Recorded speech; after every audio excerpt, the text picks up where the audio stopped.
الحمد لله رب العالمين والصلاة والسلام على نبينا محمد وعلى آله وصحبه أجمعين. Donc on continue notre série de cours sur Al-Mu'taqadu As-Sahihu fi Su'alin wa Jawab, livre qui tire sa source de l'épître du Cheikh Al-Allama Abdus Salam ibn Barjas Ali Abdel Karim rahimahullah ta'ala, et qu'on a expliqué qui a été compilé par le Cheikh Abu Muhammad Abdullah ibn Muhammad ibn Saïd Raslan Hafidhahum Allah, qu'Allah les préserve tous les deux. Et nous sommes arrivés à la deuxième leçon, Ad-Darsu Al-Thani, Al-Mu'taqadu As-Sahihu fi Tawhid Al-Asma'i Was-Sifat.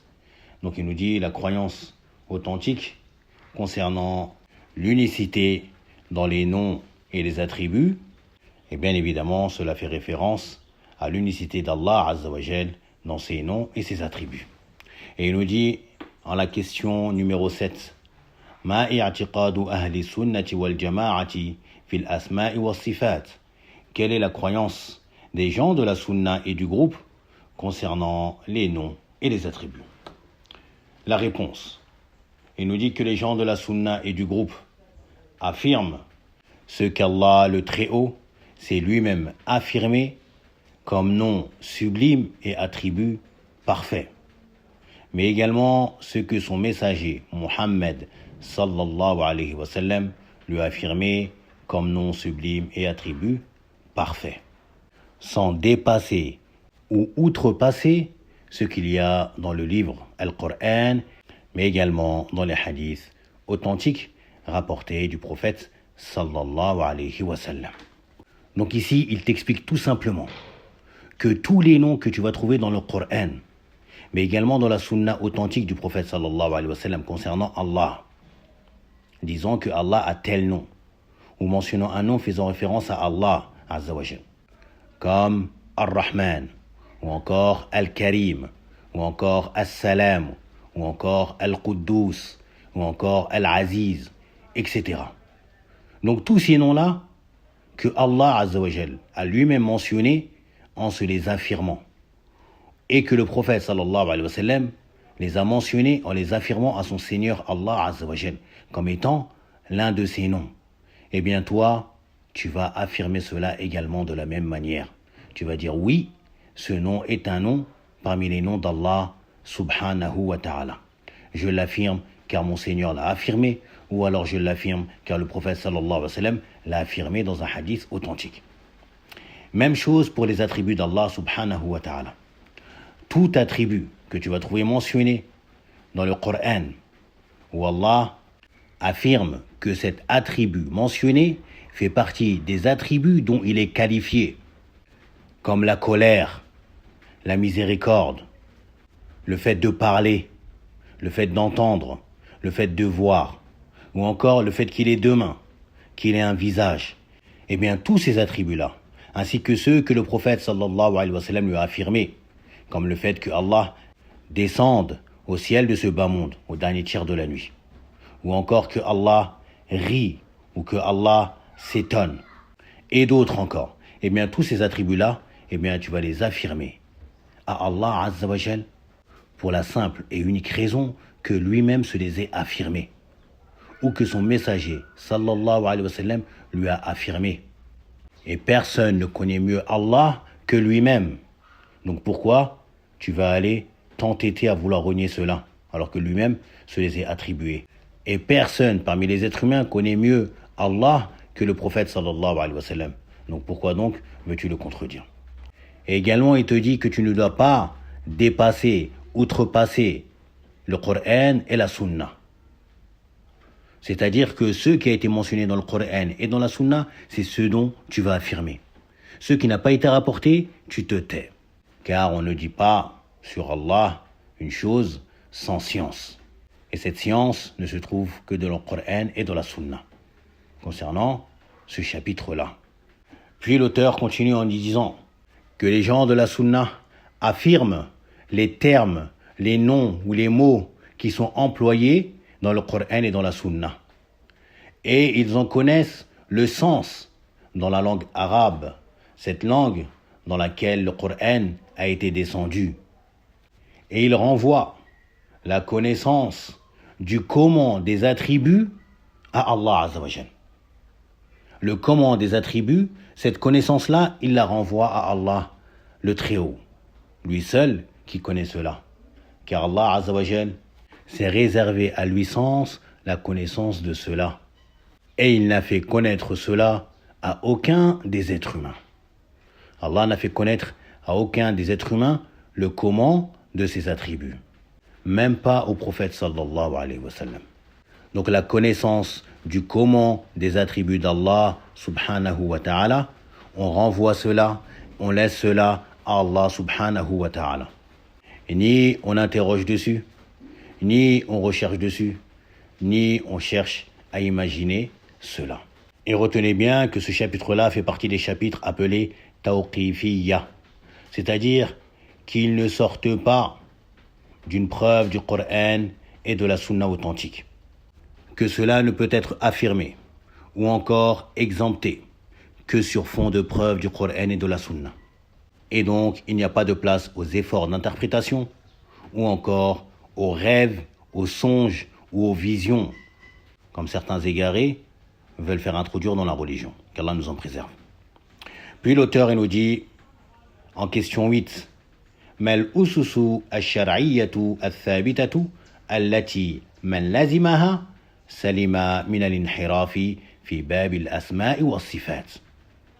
Donc il nous dit dans le sens, quels sont les fondements religieux ou encore les règles religieuses qui ont été établies de sorte que quiconque s'y accroche fermement, eh bien il sera préservé, il sera sauvé de l'égarement dans le chapitre des noms et des attributs.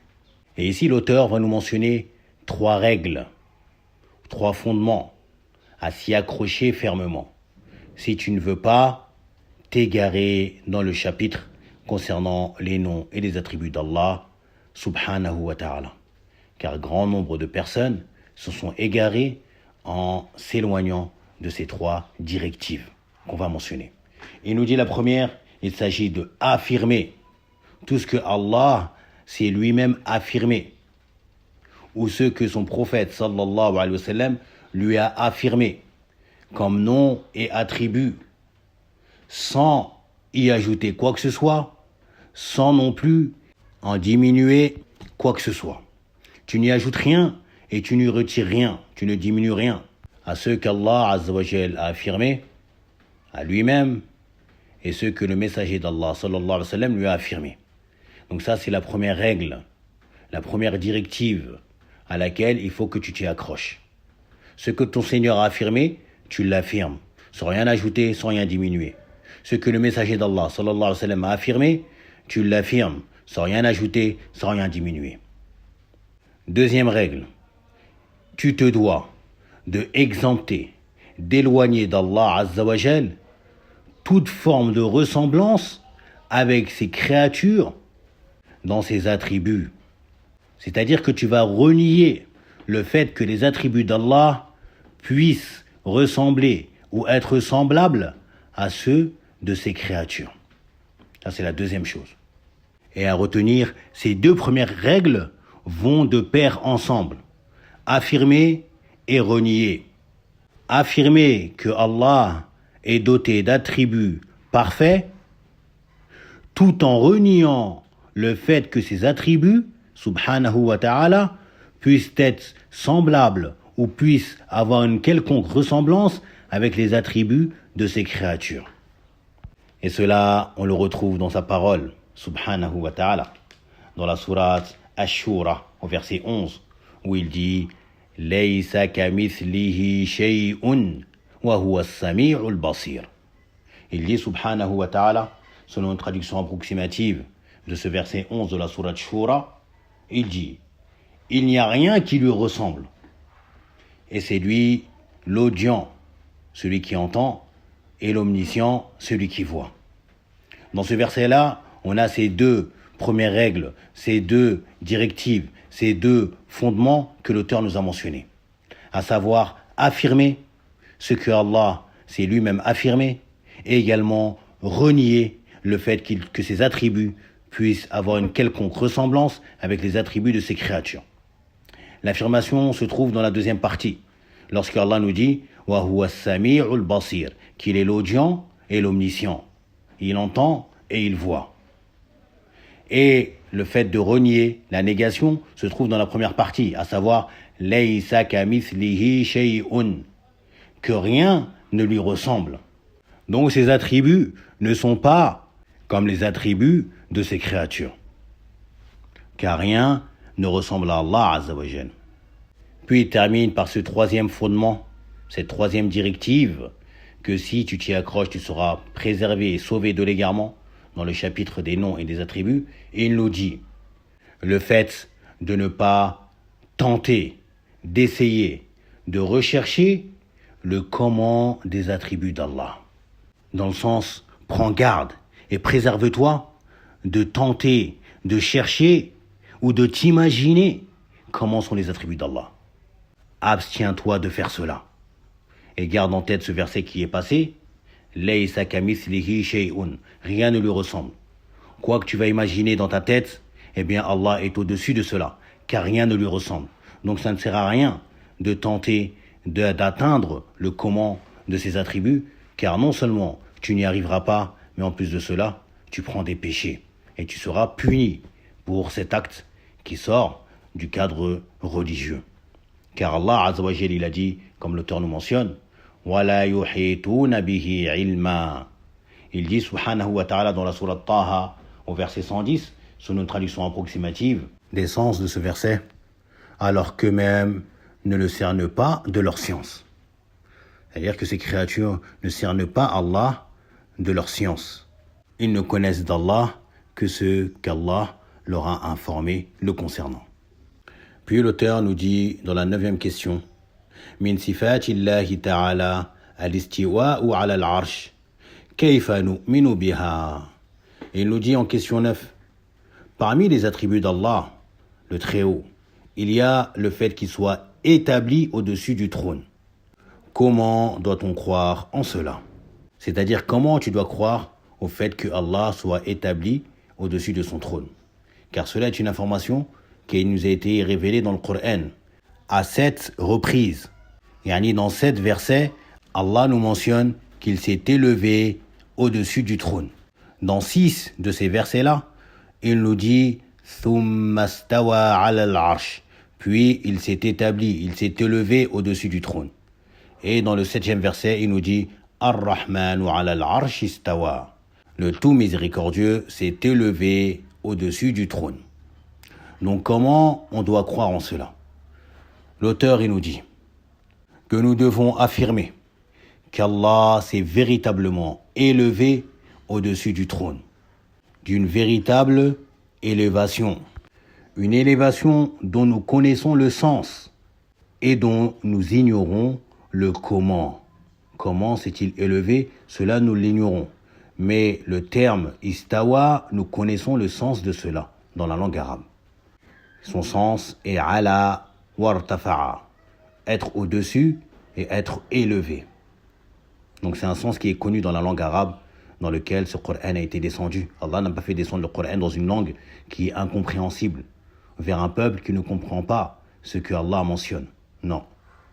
Il a fait descendre ce Coran dans une langue arabe claire, connue des gens vers qui il est descendu à cette époque, et connu également de toute personne qui va étudier cette langue et qui va en comprendre ce que Allah a révélé dans son livre. Et l'auteur nous dit, concernant le comment de cet attribut, l'élévation, eh bien, cela n'est connu que d'Allah subhanahu wa ta'ala, lui seul, qui n'a point d'associé. Puis l'auteur nous donne un second exemple en disant dans la question 10, min sifatillahi ta'ala as-sam'u, kayfa nu'minu biha. Il nous dit, parmi les attributs d'Allah, il y a l'ouïe, le fait qu'il est audient, qu'il entend. Comment croyons-nous en cela? Il nous dit en réponse, yaqulu Allahu ta'ala, inna Allaha kana sami'an basira. Il nous dit que Allah Azza wa Jalla a dit dans la sourate An-Nisa au verset 58, sous une traduction approximative des sens de ce verset, Allah est en vérité celui qui entend et qui voit tout. Donc on va retenir de ce verset l'affirmation de l'attribut de l'ouïe à Allah Azza wa Jal. C'est-à-dire que l'affirmation que Allah entend tout. Et l'auteur nous dit que as-sam'u fi lughatil arab, le terme as-sam'u qui est traduit par l'ouïe ou encore l'audition, eh bien dans la langue arabe, qu'est-ce qu'il veut dire? Il veut dire percevoir les sons. Donc, nous allons affirmer à Allah Azza wa Jal cet attribut qui est l'ouïe, c'est-à-dire qu'il perçoit les sons, qu'il entend tout, et que cet attribut ne ressemble à rien parmi les choses de la création d'Allah subhanahu wa ta'ala. Et également, nous allons renvoyer et laisser la connaissance du comment de cet attribut à Allah le Très-Haut. Donc on ne dira pas comment Allah entend-il, non plus qu'on polémiquera au sujet de cela, du fait qu'Allah Azza wa Jal ne nous a nullement informé de cela. Mais plutôt, comme on l'a mentionné précédemment, il s'est réservé la connaissance des comment de ses attributs à lui seul. Il est le seul à connaître cela. Subhanahu wa ta'ala. Donc sur cela, nous avons terminé Ad-Darsu Al-Thani, la deuxième leçon concernant le Tawhid de Asma et Wasifat. L'unicité d'Allah dans ses noms sublimes et ses attributs parfaits. Et pour résumer, eh bien, on se doit d'affirmer tout ce que Allah s'est affirmé à lui-même comme nom et attribut, et également ce que le prophète sallallahu alayhi wa sallam lui a affirmé comme nom et attribut, tout en reniant le fait qu'il puisse ressembler à ses créatures ou que ses attributs soient semblables à ceux de ses créatures. De même qu'on reniera la connaissance du comment des attributs d'Allah, on ne demandera pas, on n'interrogera pas, on ne recherchera pas et on ne tentera pas de s'imaginer le comment de ses attributs. Plutôt, nous laissons la connaissance de ce comment à Allah subhanahu wa ta'ala. Sans oublier d'exempter, d'éloigner d'Allah tout défaut et manquement dont il s'est lui-même exempté et ceux dont le prophète sallallahu alayhi wa sallam lui a exempté. Et comme l'auteur nous a mentionné, quiconque s'accroche à ses fondements, à ses directives, bi'idnillah, il sera sauvé de l'égarement concernant ce chapitre, le chapitre des noms et des attributs. On demande à Allah Azza wa Jal qu'il nous accorde une foi ferme en son unicité et qu'il nous préserve de l'égarement et de parler à son sujet sans science.